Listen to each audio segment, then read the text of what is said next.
Intelligent ShipOwner 522, calculating the intrinsic value next 100 years of your fleet and the stock is a complicated issue. But today everybody is doing the same thing. So as the intelligent investor says, it's just look at the data, look at the numbers, be called and calculate how much really would it be if we really invested in a different manner. If everybody is doing this thing, let's invest when the stock is really low and think about the long-term value of the stock.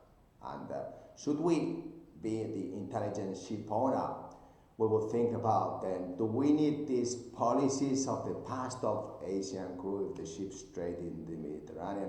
How could we really think at the flag now? Everybody's looking at the flag and see how these collective bargaining agreements, and then let's see how we can really get this Honduras crew without these huge fees that all our competitors are paying for the labor unions, and let's have this transparency in how we can really think about the intelligent way to invest in the HR to retain the talent.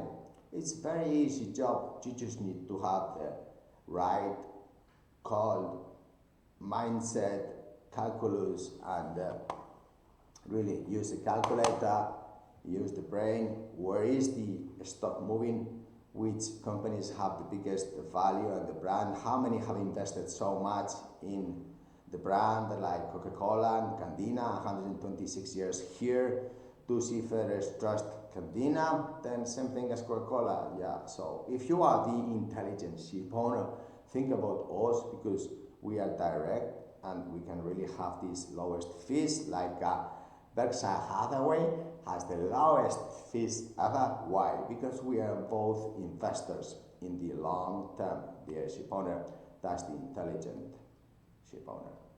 Thank you. Bye.